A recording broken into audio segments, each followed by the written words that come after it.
Hello,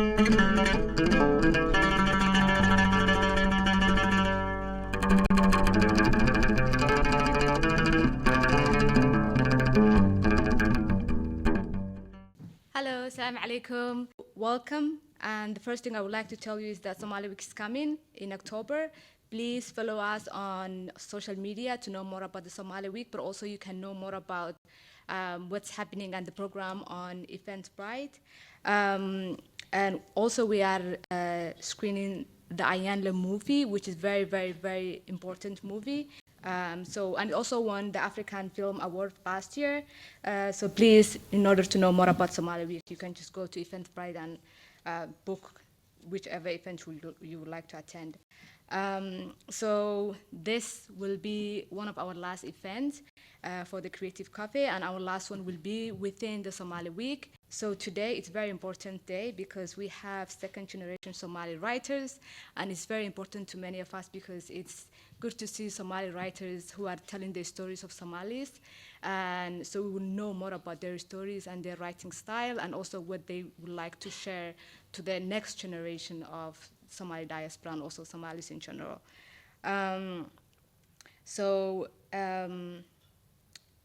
Thanks to our funder, which is the Heritage Lottery Fund, but also I would like to thank to Oxford House and their support to Kaid and everything. I would like to welcome Nora. She will be our host for today. Nora will be introducing our speakers. Thank you. Assalamu alaikum wa rahmatullahi wa barakatuh. Welcome, one and all. Can you guys hear me? Yeah, perfect. My name is Nora. This is the fourth time that I have chaired, hosted a creative cafe. Just a round of hands. Has anyone been to a creative cafe before? Hands up. Okay, so new people, it means that the mission of what Cade is doing, as well as Oxford House, is reaching new audiences, which is what we love to see. Today, we are going to be going through what it means to be a writer, storytelling, and all that good stuff. So I want to briefly start off with a quick introduction as to, the ways of storytelling within Somalia. The land of Somalia, a cradle of tales, echoes with stories that have spanned generations, captivating the minds of many both within and beyond its borders. Our writers, from the lively streets of Mogadishu to the poetic landscapes of Puntland, have woven narratives of tenacity, passion, adversity, and love. From the captivating plays of Saeed Salah Ahmed to the soul-stirring poetry of the late Hadrawi, we have literary legacy that speaks of our shared experiences, hopes, and dreams. Nuruddin Farah's evocative tales have reached global audiences, provoking thought and kindling emotions, including the late Mohammed Dahir, whose prose painted vivid portraits of our homeland's beauty and its challenges. Dardama City, whose stirring Islamic-inspired poetry, hailing from the coastal city of Barawa, needs no introduction. Their contributions remind us of the transformative power of stories, how they can heal wounds, bridge divides, and inspire action. As we witness a new generation of writers inspired by these luminaries taking up the mantle of storytelling, we're reminded of stories' unique power to inspire, challenge, and connect. Today, as we gather, let us immerse ourselves in the world of Somali literature, honoring those who have paved the way and those who continue to pave the way and shape our narrative through stories we find unity, strength, and a reflection of our shared humanity. With that being said, I'd like to invite Mohammed, I'd like to invite Ayan, and I'd like to invite Muna just to share some excerpts from their books before we take a break for Maghrib, and then we'll continue with the conversation. So without further ado. Hello everyone. I'm going to share two stories from my book. So this story is from an individual who we all know. Her name is Hodan Alaya, Alayher Aristo. She passed away in 2017, and she was one of the first people that I interviewed in this project. So I'm here to share her story, and yeah, hopefully you guys will take away some insights into her life. Going back to school recently to pursue journalism again ignited my passion to live my best life. I remember as an 18-year-old girl in university, I had a passion to one day be an anchor on CNN. It was hard to get a job at CNN after I graduated. I did not have the networks nor connections like many of my friends at university. I was discouraged from going into media and settled to earn a living. I came back to my dream to be a journalist when I traveled to Dadaab refugee camp in Kenya with late Somali legend Saad Ali Warsame. Standing in the middle of an open desert filled with sand blowing in my face, I realized my fellow Somalis needed my gift of storytelling. I did not need CNN nor any other networks to be a voice for my community. I needed to create my own platform. I did not need anyone to hire me when Allah hired me for this job. This week was the season finale of Integration TV Season 1. 26 episodes on a major TV network in Canada and a YouTube channel that is growing daily with a global audience. This is a massive milestone to see what I created to make a difference for Somalis globally. Many thought I was crazy to invest my savings, drive around with my kids to sales, meetings, and work 18 hours during the day. While I thought Integration TV was helping my community, it actually did more for me as a person. In a year, I could see the growth in me. I learned to overcome my fears, believe in myself, and understand the business of television. My dream to make a difference started with a simple idea to use my gifts, but I received many more gifts in return. All praise is due to Allah for helping me to help my community. I trust Him. Thank you very much.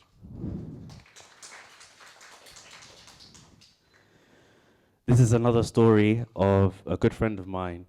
His name is Hassan Nur Saeed, otherwise known as Armanta, and this is his story. Be at the right place at the right time was a quote written on the board of one of the dormitories at Wami Orphanage, where a few friends and I have been doing charity work for the past few days. Many of Isiolo's residents, a town 285 kilometers north of the Kenyan capital, are descendants of Somali soldiers who fought in World War I. I didn't know much about this town until the morning of January 13, 2013, when I received one of the most shocking news. My best friend of nearly 10 years, Jamal, was killed by bandits on a nearby road and was to be buried there. Brother Jamal was a tolerant, kind, and above all, forgiving individual. He was the sort of friend you could have an argument with, and regardless of whose fault it is, he was always the first one to call. If you did not answer, he would call again. He never took anything to heart. It was no surprise that one of his last tweets was, "Forgive me if I have wronged you. Forgive those who have wronged you. For Allah forgives the forgiving heart." On the night of my wedding, Jamal was my best man. Having done so much to help me prepare for the big day, I wanted him to enjoy the moment without any responsibilities. However, being the kind friend that he was, he spent the evening outside in the cold, welcoming guests at the door. Following his sudden and tragic death, his widow, some friends, and I have been exploring charitable options to keep his memory. Eventually, we came across Wami School Children's Home, underfunded orphanage school situated under the mountains of Isiolo town, not far from Jamal's resting place. One of the orphanage's teachers remarked that they hardly had visitors, so our visit alone was much appreciated. After we asked what we could do to help, they gave us a list of things. The list included fixing broken windows, buying water tank, mosquito nets, blankets, bed sheets, slippers, washing buckets, and etc. Thanks to the money that we collected from families and friends over several months, we were able to provide all the items requested ourselves. I believe all our lives are somehow connected. There was a reason why my friend's final resting place was to be in Isiolo. There was a reason why my friends and I ended up in that orphanage. In other words, we will always be at the right place, at the right time, for what is destined for us. However, miracles happen when we get out of our comfort zones, when we consciously and actively create chances for those who are less fortunate than us. Let's not rely on NGOs or other organizations whose business it is to help others, but let's get out there ourselves with whatever money or resources we can afford and make a difference in the lives of our brothers and sisters every now and then, inshallah. Thank you so much for listening. Assalamu alaikum, everyone. My name's Ayan, and I wrote a young adult novel called You Think You Know Me. It's my first novel, alhamdulillah, and it published earlier this year. I want to read a short excerpt from chapter 8. But I think I just need to give a bit of background, because otherwise it won't make much sense. But the book is about a 17-year-old girl called Hanan Ali, and she's a sixth former attending a fictional grammar school called Grafton Grammar in northwest London. And basically, Hanan is the kind of girl who is very quiet, and she's considered sort of the good Muslim in her school. So she's one of few Muslims and Somalis in the school, which makes her a minority. And generally, she's always kept her head down and ignored a lot of the microaggressions and sort of outright overt bullying that she experiences. But there's something that happens in the story that really pushes her to consider whether or not that's okay for her to carry on doing, whether she's comfortable with that, or whether she wants to change the status quo.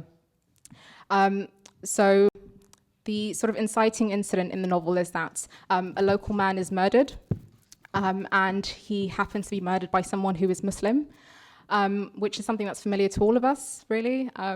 But what makes it different for Hanan in the novel is that the local man who was killed was actually someone who was known to her and known to the school.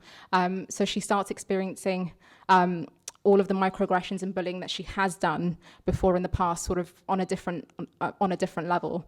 So that's what happens, and that's sort of the background that you need to understand this short piece from chapter 8. Hoya is waiting for me when I get home. Hanan Ma'anta, Hoy calls out from the living room. Kale. I kick off my shoes before walking in. I'm surprised to see Hussein there as well. No one looks particularly happy. We need to have a chat about what's going to happen, Hoya says with a sigh. I go over to greet her and then sit by Hussein on the sofa opposite. A discussion about what, I ask, still a little breathless from my walk home. About protecting ourselves, Hoya says, rubbing her eyes. The world is angry at us again. Just then I hear loud thumps from upstairs. The three of us look up. By the sounds of it, Samaya and Hafsa must be practicing some kind of acrobatic performance, blissfully unaware of the vibe down here. Me and Hoya were talking, and we thought it made sense for me to pick up the girls after school from now on, just until things blow over. Hussein sits with both hands clasped together, making circles with his thumb. You know, for safety's sake. His leg bounces up and down. I kick him lightly, wanting him to stop. It always makes me nervous when he does that. For how long, I ask. I don't know, Hoya shakes her head. We will have to see when things begin to die down, inshallah. She pulls out her battered Samsung phone. Habib Holden sent me this. I want to show you. Give me a second. Hoya puts on her reading glasses to get a better look, holding the phone at arm's length and using a single index finger to navigate the screen. She passes the phone to me when she finds it. On the screen is a group chat with hundreds of people posting various stories. A woman wearing a hijab and abaya spat on as she takes her kids on the school run. A video of an altercation between a man wearing a qamis and taqiyya and another man wearing an English Defence League shirt. And a kid at school having their lunch tray thrown to the ground. It doesn't stop there. There are forwarded videos and stories about countless incidents, and as I continue to scroll, I see the same video Nasra sent me earlier. I stare at the thumbnail of the fallen girl and swallow, quickly scrolling past it. It's not just these. Other people have sent me so much more. They'll have you, what's the English? Hoya clicks her fingers. Spinning head. Hussein sniggers under his breath. Why are you laughing? Hoya asks. This is serious, Hussein. I think you mean it would have our heads spinning, Hoya, I reply, rolling my eyes at my brother. Don't worry about him, he's just being an idiot. Hoya eyes me, not pleased with my choice of language. Anyway, she continues, we need to be more careful, especially you and me, Hanan, because the hijab is not invisible. So Hussein will collect the girls from school and you need to come straight home. No excuses and no library. Yeah, I sigh. I got it, no library. I look up at the calendar near the fireplace. With just under a month left until the admissions test, I'd been planning some intense cram sessions there, but that won't be happening now. This isn't the first library ban I've received, but this one feels different somehow, in a way I can't quite explain. Maybe it's because I'm studying for something I've been working towards forever. Or because the reason this time is a muggen gone wrong, not someone who even claimed to terrorize in the name of their faith. Or because the library is the one place outside of this house where I can forget about the braids and everything else and just be. Inshallah, we'll get through this, Hoya says, extending her hand so she can reach the both of us. We always do. We just need to have faith and hope. Hoya looks at us intensely, and I know what else she's thinking. She doesn't need to say it. Faith and hope can get you so far, but so can keeping your mouth shut. Keeping your mouth shut helps you stay under the radar and get back home in one piece. Thank you. This is Manafai, and it's a Somali classic which was translated into English in 2022, and I'm going to read an excerpt from chapter 2, page 35. Please, you can't use that as a defense or an excuse for the crimes committed against young women, Zahra fumed. Frankly, sister, many of the young ladies of today behave like gangsters, and anybody who gets himself involved in a gang behaves just like them. You are mistaken. Why do you think so poorly of women? Where does this prejudice come from? Zahra asked. Why don't you tell me? For you must know a lot more than I do, Ahmed responded. If you dared to ask, I would tell you that men have been the cause of all social malfeasances. And if you philosophize, now, Zahra, it sounds like we have arrived at your military tribunal where all men are indicted, Ahmed softly interrupted her, smiling, trying to bring the topic back to its jovial stage, to cool it off and advance the conversation towards his own goal. But Zahra could not pass on an opportunity. She continued her fight against men. Deny it or not, you men are to blame. We are not going to let you get away with all the crimes you have committed against women. What gives you the right to lure a woman down the wrong path and then insult her with what you had taught her or persuaded her to do, and worse yet, discarded her because of it? Who would execute such shameful acts and then brag about it? You men encourage and sometimes force girls to behave badly and then discard them like yesterday's trash. This is disgusting. If every man mistreats a girl, how would his sister, his daughter, or his wife be safer? How are the women in your family going to be shielded from it all? How is it possible that you would sleep with a different young lady each night, and when it's time to marry one, you say, I have to have a virgin? With his eyes wide open, Ahmed asked, Are you crazy? How could a man marry a woman who used to sleep with other men? Look at you. You still live back in the Stone Age. Why would she marry you when you have slept with countless other women already? She can't behave like me. I'm a man. Thank you.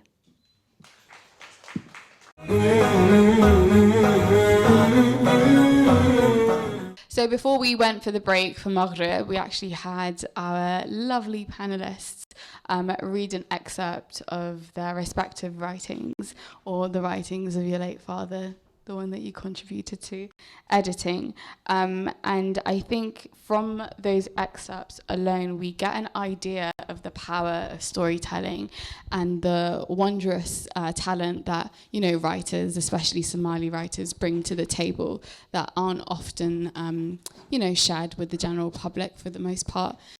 Being that it is multi-layered, you know, Somali diaspora, identifying as Muslim, identifying as black, but also living in the West. There's so many layered experiences in that identity alone that I think really lend well to, you know, storytelling in a new and different way. So that's what this event is about. It's about, you know, shining a light on the new generation that we have who are coming through the gates and ensuring that we still pay legacy to, you know, our former greats at the same time. With that being said, I hate doing introductions of people. I just think it's inorganic. So I'm going to pass the mic on to you guys and you can fight for who goes first. But I would love for you guys to introduce yourselves in your own words. Okay, I don't mind going first. Hi everyone, my name is Muna Mohammed Dahir Afrah, and I am the daughter of Mohammed Dahir Afrah, who was a writer, a scholar, a poet, and also very well known for his literary contributions to Somalia and Somali literature. And I also very inspired by my father to write from a very young age. So I'm also, I studied creative writing and English and write. At the moment, I'm writing my first novel as well, and I edited my father's story, which was translated into English, Manafai, and I'm here just to represent him. He passed away in October 2021, and after he passed, I just wanted to make sure that the works that he was almost finished, the last parts of getting the story published, which was one of his dreams to do, and so I talked to the publisher and got the book published, and so I'm just here to represent him today. Thank you.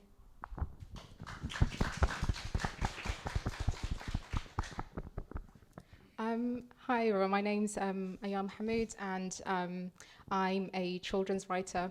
So I write for teens and young adults, which I really enjoy, and my first book was published in February, so about 7 months ago now, alhamdulillah, with Usborne.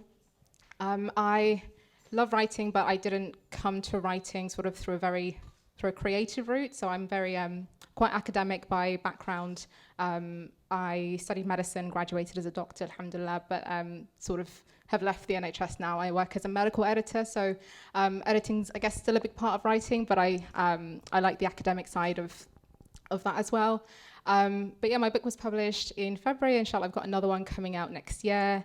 The first one deals with quite heavy themes of Islamophobia, and just sort of deals with the idea of representation, I guess, more aggressively. And it wasn't really the direction I expected my first book to go into.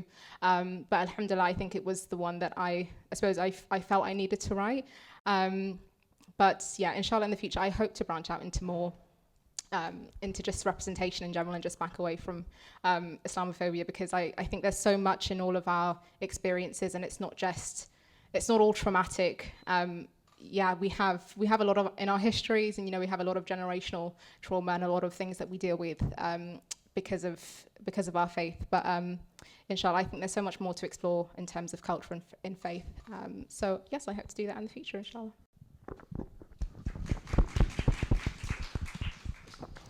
Yeah, last but not least, my name is Mohammed Mahmoud. I'm the founder of a project called Somali Sideways. This project started in 2014.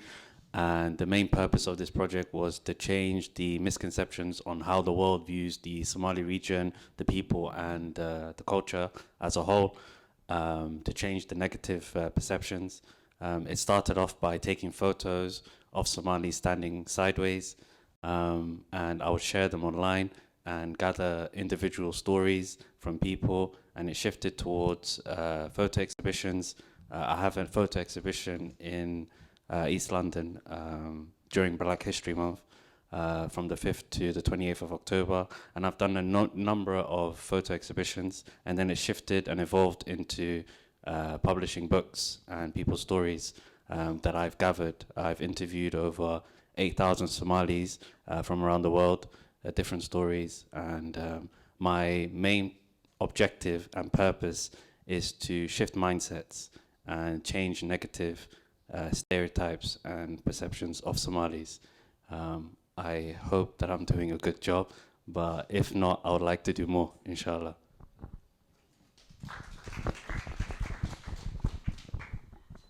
I'm not a storyteller, but if anybody was wondering, in any capacity, I work for the Digital Sisterhood, which is one of the biggest Islamic podcasts out there that is, governed by a Somali woman, Adar Mahmoud, and the way in which she tells stories is very much something that, if she was here today, I would love for her to be a part of the panel. But that's my contribution to storytelling. So I want to kick off with the question, and you guys alluded to it in the golden thread of what it is that you all do, and it's just, what role does storytelling play in shaping perceptions and narratives, especially pertaining to the Somali community? I think the ways in which you do that is something that I would like to explore, and I think people would love to hear as well. And that's for anyone to kind of jump in. All right, I'll jump in. So for me, as we all know, Somalis have an oral culture, and we're pretty much the best storytellers, in my opinion. I know that's biased, but I like to think that we're the best. And one thing that I would say is, at the end of the day, in order to shift mindsets and shift perceptions, you need to get the stories of the people in order for you to know their sort of like ways of thinking and how they do things. And for us, we've had a lot of backlash in the media. I don't want to get into too much details, but there's so many things that have been negative, through media and other news outlets. And in order for us to change that, we need to gather the stories of the people. And in my personal opinion, I think, getting the stories of the people, the things that they've done, I've met a lot of Somalis, especially back home, who are doing fantastic work, and their stories need to be heard. And they need to, showcase their work and what they do on major news outlets in order for the world that's outside of Somalia to have a change in mindset. So yeah, in answering your question, it's a very important component. Yeah, sort of to echo that as well. I think storytelling is kind of, it's how we understand each other and understand the world. And I think our lives are shaped by so many stories that we don't even realize what we're experiencing on a daily basis in that form. I think there's a very famous writer, I actually forgot her name, but she's the author of, I think, Half of a Yellow Sun. And she had once said that it's very dangerous to have a single story about a group of people. And I think that's exceptionally true for so many misunderstood groups. If there's a single story out there and a single narrative that's being consumed by the majority, it's obviously going to shift perceptions, especially if what is being shown is very negative in the first place or isn't multifaceted. But yeah, I think storytelling is so important, and obviously we have an oral tradition, but I think we need to look into other forms of storytelling as well. When I was growing up, I loved reading, and I was like a very obsessive reader, and I didn't understand it then, but I never really saw any diverse characters in the books that I was reading. And when I would write, I would often write characters who looked like what I was imagining they would look like based on what I'd been reading. So I think, yeah, I'd have like characters named Kira and things like this. And obviously I've never had any friends at that age anyway. I didn't have any friends who were named Kira or anything like that. But obviously that's what I was consuming. So that's what I was producing. And it's only like as I got older that I realized like, wow, there's a lot lacking in the way of representation and diversity in so many different forms of storytelling, but particularly in children's storytelling as well, which is why I felt particularly passionate about trying to do something to make a change there, even if it's a small one. I think anything that anyone can do to try and change perceptions I think it's well on the way of, doing a hopefully good job. Yeah, I mean, it's been summarised really excellently, that question. So I'll just add a little thing that is, I think with storytelling, it's probably the most engaging way to learn. It's primarily how we learn and empathise and connect. And I think that sometimes, especially if people have been displaced from their original homes, or their parents or grandparents have relocated, it's easy for stories to be lost, even lost in translation. And so it's very important to be able to break down those barriers and to be able to connect. If you know where you came from and your history, then you know who you are and where you're going. And I think that's really important to gain a sense of self and to feel like to have roots. So that's why I think storytelling is extremely important. Thank you. No, I love what you guys have just said, especially what Ayan said, in the sense of like stories can take multiple mediums, right? It's not just the oral storytelling. There's so many ways in which we can kind of navigate how we tell stories. And so that brings me to the question for Mohammed, actually. And given that it began Somali Sideways as a photo project, how do you feel images can speak louder or differently than words when it comes to changing those perceptions? Yeah, that's a great question. There's an old saying which is an image speaks 1,000 words. And when I started taking photos, initially I didn't know what I was doing half the time. I only took photos of Somalis standing sideways, if I'm being honest with you, because it looked cool. I didn't really, see where it was going. I just thought, let me just do something different. And hopefully, friends of mine can get involved. A lot of them didn't really see what I was doing, but they, supported me because they wanted to see where it was going. So a lot of them, I took photos of them and I printed them out and, hosted exhibitions. And one thing I realized was everyone had a different sort of perception or sort of, subjective view of the image. And, I would gather everyone's input and I would form it into what it is today.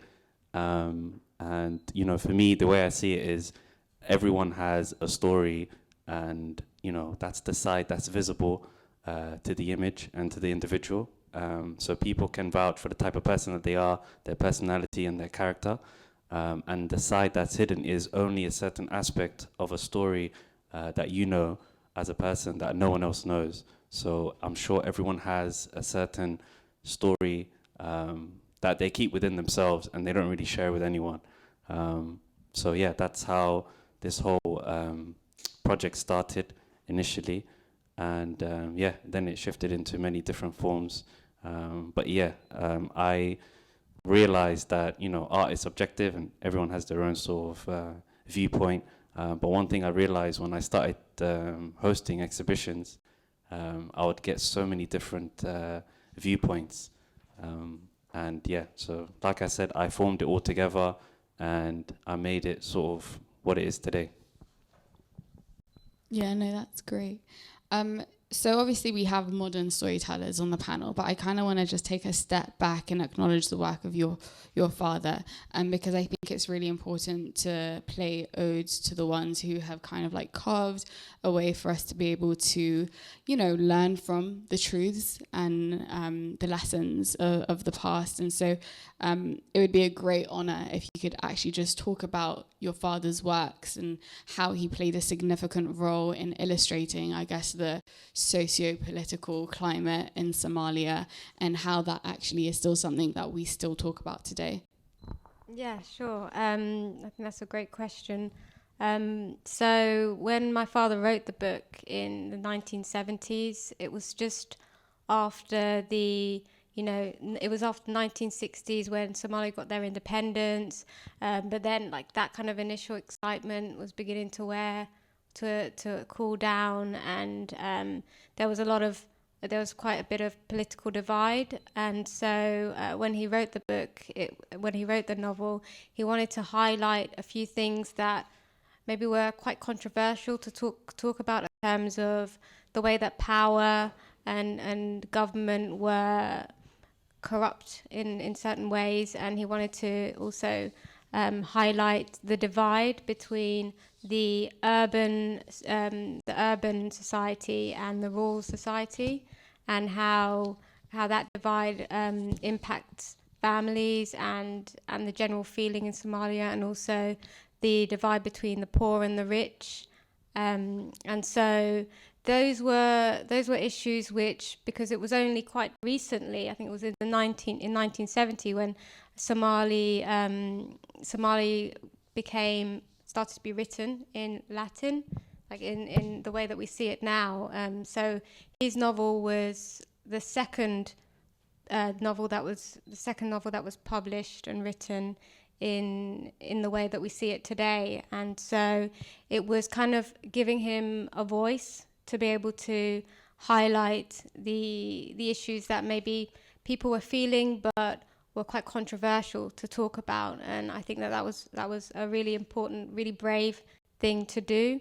So I feel like that paved the way for people to write fearlessly, to make sure that they did use their voice, and to remember that, you know, we all have stories to tell, and we all have the power to create action, you know, through passing on a message through storytelling. And I think that's kind of, now the freedoms that we have today were kind of that way was paved by those early Somali novels to be passed on to next generations. And I think the fact that it's translated into English makes it much more accessible for those who may have been born, like for example me, who was born in London, to kind of get some taste of how Somalia was then, what were the issues at the time, how they relate to today, and to be able to read it in an accessible language. So, yeah. Thank you. No, that you answered that beautifully. I think when it comes to, for example, identity formation, storytelling plays like a really significant part of that. If you think back to the stories that our parents told us as young children, those are very much the lessons, or the moments of like, should I or shouldn't I do X, Y, and Z kind of come into play. And it's really interesting that as we read, you know, the writings of the greats, we find that there is a lot of mirroring of the issues that we experienced then and now. And I think it's solely because they are human issues, right? And I don't think human issues have a timeline as to when they start and stop. It's a continuous unraveling. It's a continuous way in which we see the world and how the world sees us, back to what Ayan said earlier. So I think if anyone wants to kind of really understand the impact of storytelling, go back to the works of those greats and take the lessons that you can and use them to kind of guide you as principle when like thinking about identity formation, especially as young Somalis living in the West. And with that being said, you know, young Somalis living in the West, Ayan, your book, very stark title, You Think You Know Me. So I kind of wanted to touch on that as to why you thought it essential to name the book that, and also if that played any personal sentiments to your lived experience living in the West. So the interesting thing about traditional publishing, which is the route that I took to getting the book published, is that you don't have 100% control over the output. So obviously I work with an editor to heavily edit the book, but in terms of the title, it actually changed twice before we landed on that one. So initially I had named it something like Howling at the Moon, which sounds like a werewolf novel or something, and I'm so glad it's not the actual it's not on the book now. And then it became I May Be Many Things, which was taken from Hanan's speech at the end of the book. But yeah, there are so many decisions that come into play when the publisher decides on a book, and they think about sales and marketing and cover design and how it all links together. They had been leaning towards Not Your Poster Girl, which on the face of it, I guess made sense, because it's the main character's trying to find her voice, and she's essentially saying, I'm not the poster girl for Muslims in this school as a minority, and I'm not your, sort of good immigrant, something along those sentiments, which again would have been fine, but also didn't sit well with me. And I made that known, and I think thankfully they were receptive to listening. We went back to the drawing board and came up with a few titles, and I think once they put this one on the cover, they thought it worked really well. So I'm glad, alhamdulillah, that it all worked out, that I was happy with it, because I know a lot of authors sometimes don't have the final say on cover design and titles. But yeah, in terms of the sentiment behind You Think You Know Me, I thought it was something that was very universal. I think we all to some extent feel like people don't truly understand us, in the way that we understand ourselves. And I think it speaks a lot to the biases that we hold and perceptions that we might have without having the full context. So yeah, the book is essentially, the title is like Hanan saying, you think you know me because you've seen me in the four walls of this school for 6 years, but actually you don't know me. But you think you know me because you've seen Somalis and Muslims portrayed in this context because of the media you consume, but actually this isn't the case. And she goes on the journey to try and understand that herself before she can communicate that with other people. Yeah, I think that plays it speaks to, I guess, archiving, right? All the stories that we tell are essentially one form of archiving in one way or the other. And I think it's really important that the work that we put out there not necessarily has to be the positive portrayal that we want, but the true portrayal of what we want. We are multifaceted, we are not a monolith. There is good, there is bad, there is ugly, and there's real, right? And I think what I really love about the work that you do, Mohammed, is that you archive those stories in a way which shows the multifaceted ways in which Somalis, from whatever region they're in, as well as those living in the West, actually are. And so I kind of wanted to speak to the power of archiving, and if you could kind of tell us the development of what that archiving was for you. So you've got the series of books, so what made you go from one subject matter to the other subject matter, and what importance do those stories which are being archived actually hold?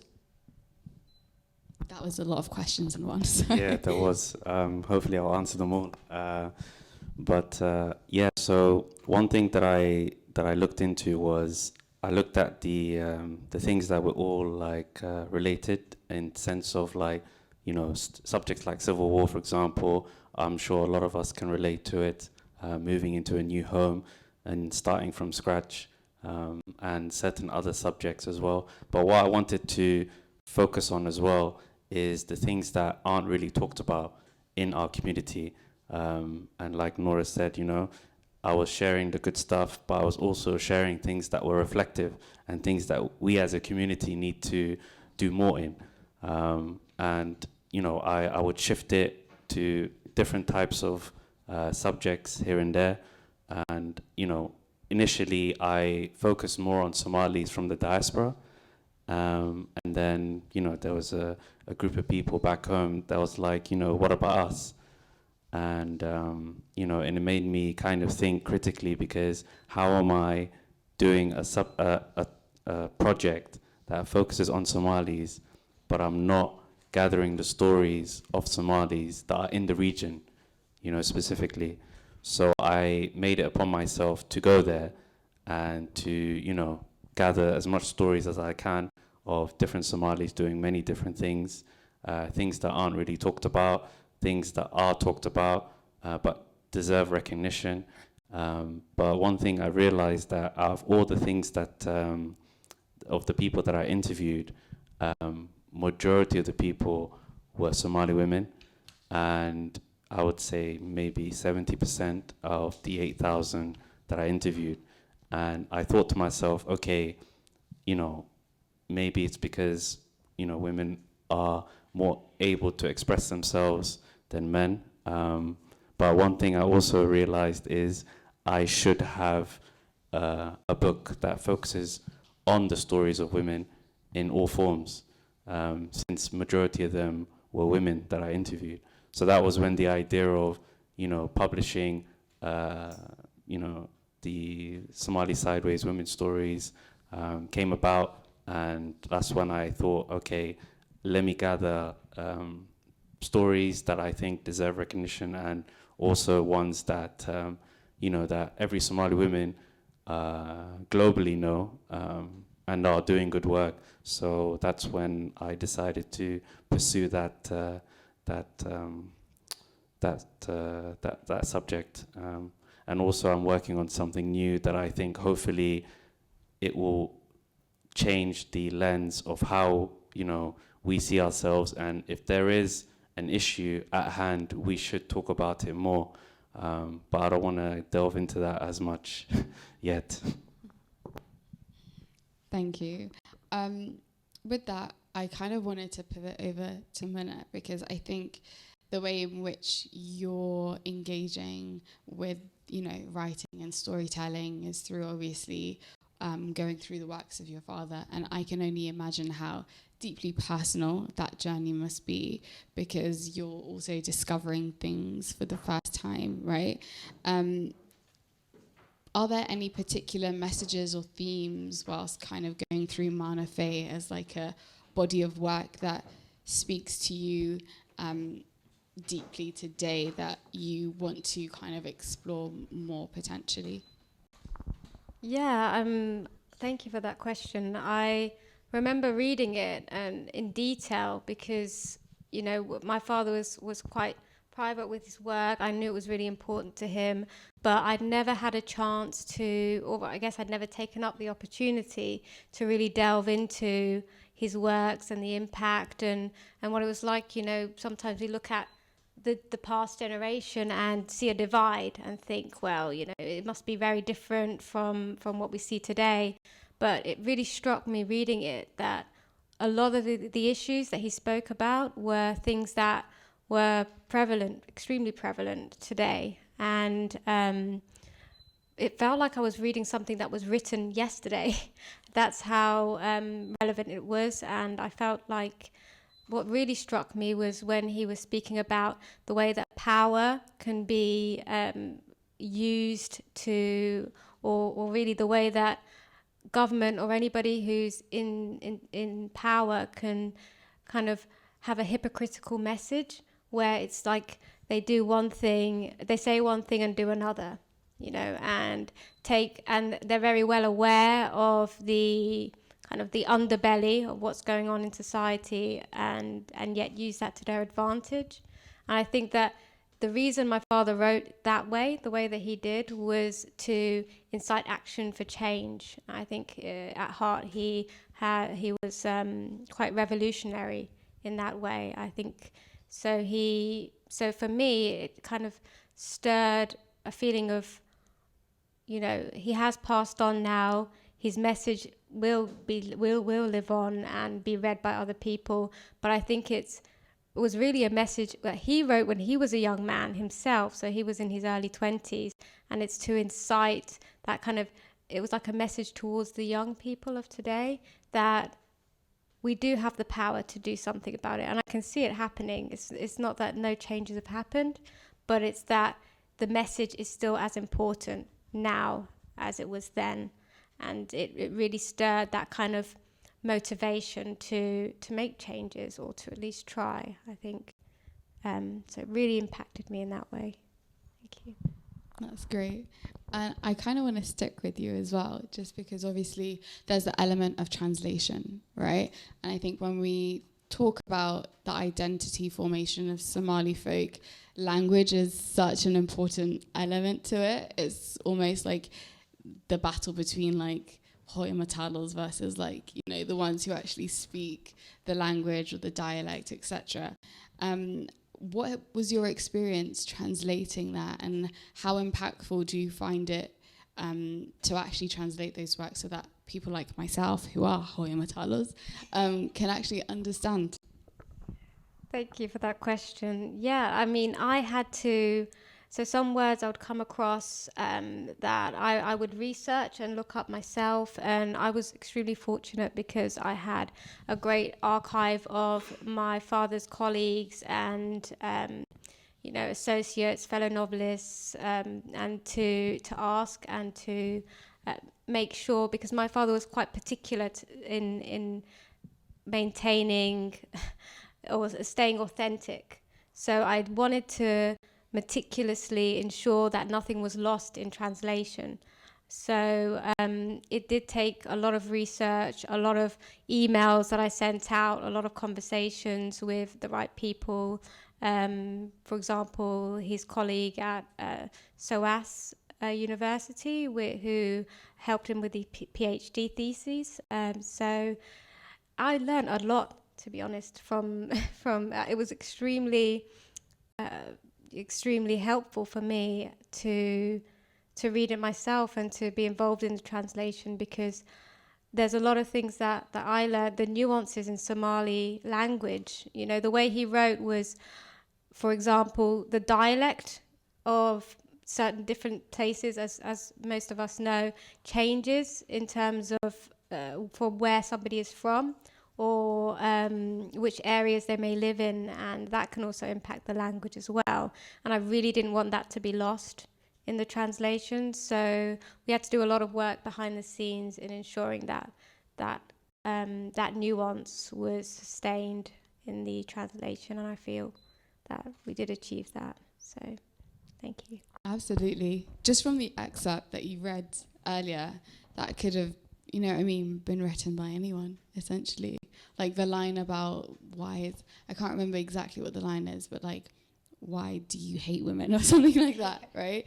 And it's like, that could literally be something that is spoken on as of today, and there is no confusion as to what the meaning is and what the context was at the time. It's just very clear and cut, and it takes a lot of diligence, it takes a lot of man hours to be able to achieve that. And I think it's something that I hope to see more of, because it's a form of education for us, right? So it would be nice to see more of that happening. Speaking to the writers who write in English as, the first port of call, I kind of wanted to touch on your book, Mona, with regards to Hanan's character, right? I mentioned to you earlier when we were talking in the other room about how I feel like it feels like parts of a diary put together and read, and it feels very much like girlhood in a sense, right?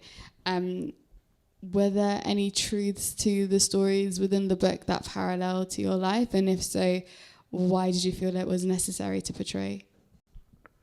I think when you're like writing fiction, even if you try really hard to make everything up, there's always going to be some of you that ends up in the book. But I think the main character, in order for her to have a journey where she like eventually speaks up and finds her truth, she obviously needs to start from a place where she doesn't feel comfortable doing that. So she's quite reserved and sort of very accepting of the things that she faces at school. So I wouldn't say that's me, because I don't tend to sit down and take things very easily. But I would say she has my ambition.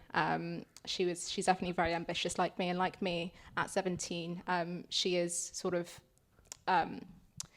like, she aspires to academics and, you know, as a prospective medical student and that kind of thing. So like on the surface level, I would say she is like me. But in terms of like the character of Hanan, so she is actually a refugee, having moved to the country 10 years before, which isn't my experience, but that was kind of born out of the story of Shukri Abdi. I'm sure we're all familiar with. It was a really tragic story of a young girl who died in Manchester, having only moved to the country a few years before. And she faced really horrific bullying in the years before she died. And I think there was something about what happened to her that I know touched a lot of us Somalis here, and, you know, even globally. But yeah, there was something about that story that stuck with me, and someone who comes to this country not knowing anything about the culture, the language, and having to adapt and integrate, and still, you know, having to face so much. That was something that I definitely wanted to have as the root of Hanan, because there was something about that story that really stayed with me for a long time. So yeah, there are bits of myself in Hanan, but also lots of bits that aren't. Yeah, I think when we talk about Shukri Allah Yarham, it's very much a story of like grief, right? Young girl comes to the country, is trying to find a home amongst fellow peers, you know, and finds themselves isolated for one reason or another, because, you know, you don't look like me or you don't speak the language. And it's times like that where I really feel like lucky to be part of my community, because there's always a home to go back to. There's always a safe space to go back to. And I think when we talk about creating those safe spaces, it's not just in person, it's also virtually, it's also online. And the community that came from that, or the outpouring of love that came after the events of Shukri Abdi's death, I think speaks to the character and nature of Somali people just generally. And it was such a beautiful thing to witness. And I think sometimes we forget how beautiful of a people we actually are, because we get caught up in the politics of things, right? But I guess it's nice to pay tribute to that, and also, again, just to reiterate the importance of why we need to tell our own stories, right? The good, the bad, and the ugly. And so that brings me to the question for Mohammed, which is, you know, these stories that you are approaching people to essentially ask their permission to share. Difficult job. So if you could just speak to what that process looks like, because I'm sure there's a lot of nuances. Because at the end of the day, we all think we can tell stories, right? But it takes a particular set of skills to be able to like draw uncut, unedited, raw stories and bring them to life. So yeah, if you could just talk through the process. Yeah, sure. Initially, like a lot of people have said this, they always say, "Oh, you seem like the guy that I would say, you know, I can be open to, and I won't be judged." So I think my personality kind of helped people into expressing themselves as much as they can. You know, because for me, I'm not a judgmental guy. You know, I'm pretty open to some level. So for people to showcase their, you know, a very vulnerable aspect of their life and their story, you know, they tend to express it. So I tend to delve into it more and ask them like specific questions related to that, and it kind of just goes, you know, go ahead, and then I kind of like direct it into where like that I want the story to go, and also the individual in the end wants the story to go. So for me, I tend to always ask the generic questions, you know, to get a sort of glimpse into their life, their background, you know, and you know where they studied and where they work and things like that, and you know, and I kind of like go into it more from that aspect. You know, I'll ask them like, you know, single parent, or normally sometimes they tend to give me more info, so I kind of like take that information and go along with it. and I tend to get so much from it, so much stories from that individual.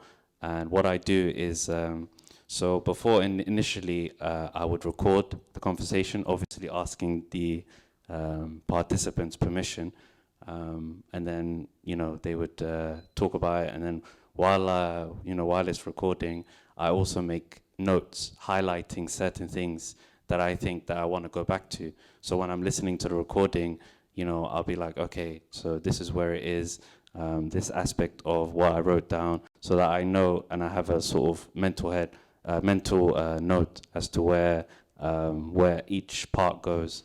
And then I collect it and I share it with the individual. And 9 times out of 10, they say yes. The ones that say no, in the end, they say they don't want their story to be shared. And as a storyteller, I have to respect that. There have been many stories that I wished that I shared, but I couldn't because the participant didn't feel that they were ready for the world to know. So yeah, I've had stories like that. I've also had stories where people, especially the vulnerable ones, where I would share it online, and then while it's out there, they would say, "Oh, I don't want this story to be there," because their family have seen it, and they feel that their family is judging them based on the story that they've shared. So then obviously I had to respect that and put that down. So there was a whole lot of processes and whatnot when I was doing it, because at the end of the day I was learning as well. Because this is not something that I was good at, like I was born with, but it developed over time. And yeah, it's an incredible journey gathering all these stories, how I developed them, and sharing them online and using their stories for the books. Because for me, I don't like to say that I'm an author, because it's not something that I came up with. I like to call myself a facilitator. I've been facilitating all these stories, and I basically put them into sort of one sort of avenue, and using the platform online, so one platform. So yeah, I never say that this is my project. I always say it's the Somali people's project. And of the stories that you are able to share, are there any particular stories that resonate deeply with you, that have changed the way in which you approach the art of facilitation, or even sparked an interest in you writing your own stories potentially? So for me, there's been a lot, but for one that would resonate, and I'm sure a lot of people can, is some of the their fathers and mothers, they have been doing exceptionally well, in the Somali community back in the days. For example, my father was a basketball player and head of the Somali women's basketball team in the 70s and 80s. So, a lot of people joke with me and they always say, he's the Sir Alex Ferguson of basketball for Somalis. And, in my head, I used to think what? How is that even possible? But, and then when they come into a new country, it's as if they're, every other Tom, Dick and Harry. But in reality, if you speak to them, they've done so much and they deserve their stories to be told. And, if you meet any other Somali out there, especially my dad's generation, you would see them even doing even more than my dad. But people don't know this, So for me, I want to get into the aspect of, because at the moment my father's writing some sort of book. So it's basically his story and how he got into basketball and why he was interested in it. So I'm kind of helping me out in terms of writing it in the English English translation, because it's Somali and my Somali is atrocious. So yeah, I'm doing the English version of it with the help of a mediator in the middle. So yeah, that's basically some of the things that I felt inspired by. So to get the stories of people who I think are fascinating, but no one knows about it.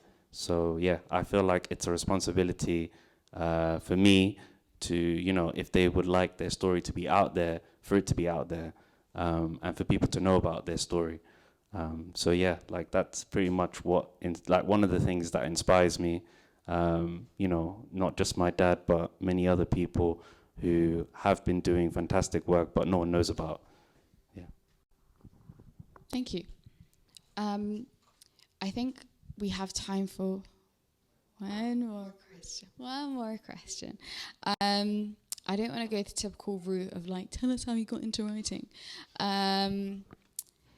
Okay. Okay. This is a good one. This is a good one. Do you feel like you have to handle the weight and responsibility of representing a community with such a diverse range of experiences and stories? And if so, how do you ground yourself in being able to stay true to the stories that you want to tell, whilst also, you know, representing the wider Somali community as best as possible without bias one way or the other? I told you it's a good one.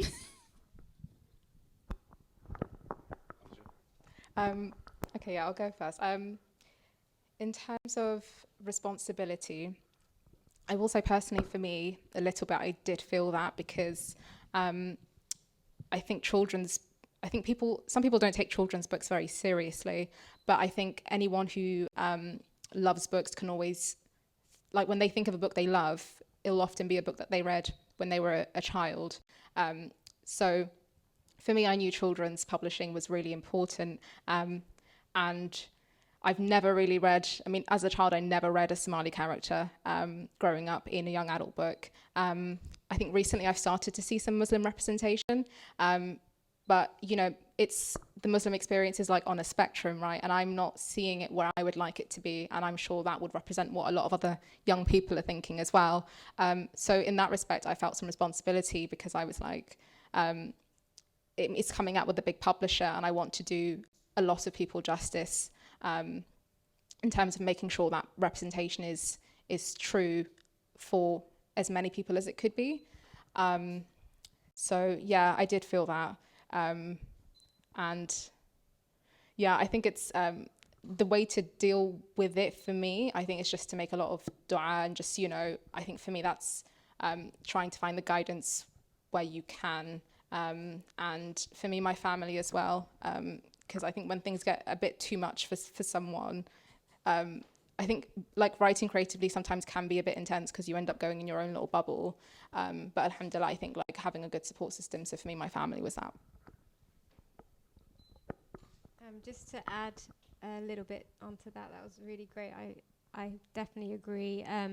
What I learned from because after, you know, a lot of people told me about my father's legacy, and a lot of people approached me, and I felt really fortunate, you know, to be put in a position where I could act as a representative to keep my father's legacy alive. And what my father taught me actually is that even though writing seems like, or storytelling seems like a solo task, maybe isolated, you're doing it yourself, it actually taught me the importance of community, because there was so many people out there that were willing to help and willing to, you know, my father really thought that it was extremely important to have friends that you can trust, who are fellow writers, who you can reach out to. So it wasn't just me, you know, that had that responsibility. I had a community, you know, to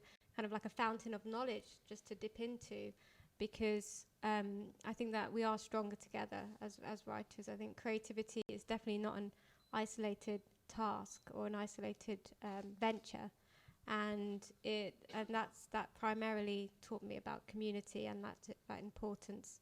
And also the responsibility I felt was that the Mogadishu that my father wrote about that existed in the 1970s, pre-Civil War, is a community that, you know, was centuries old and had a lot of diversity, and maybe somebody who was born in the 90s like me wouldn't have known much about. And that city or that society doesn't exist anymore. Like the buildings that were there are not there. The people have been displaced. So it lives on in the story. It's captured in that. So I think that a certain responsibility, I felt that message was passed on to my generation, that, you know, we have a rich culture, a rich history. It's not just what we see on the news or what we may see represented in social media. We do have a very interesting, very rich culture that we should be proud of. Beautifully said. Last but not least. I think the responsibility kicked in when the project sort of branched from London to different places where Somalis are densely populated. So like America, Canada, and Australia, East Africa, and Middle East, and other places. So it came, I would say, one time. And, you know, at the time I was working in I was working as a civil servant at the Central Criminal Court. So, you know, I was working, and this was kind of like a hobby of mine. And, you know, when I started sharing them, you know, every sort of week or few days, I got a few submissions from North America. And because I had my email on the social media, so people would just send me. And that's when I thought, okay, I need to take this seriously now.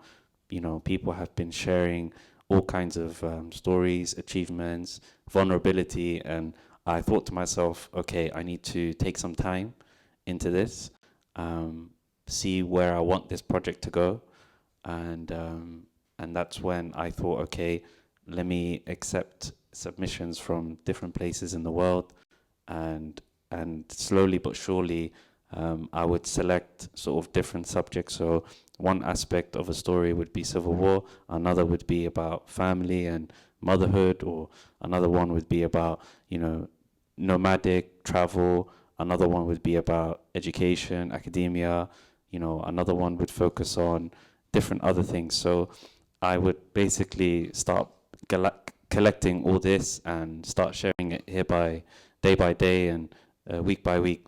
And that's when, you know, people would be like, we want you to talk about it on a platform. And, you know, I thought to myself, you know, what am I going to say? Because it was very new. Even I don't know some of the things that people were asking me. So I had to delve into it. What was the mission? What's the objective? What I want to achieve? And then, yeah, that slowly but surely I felt responsible.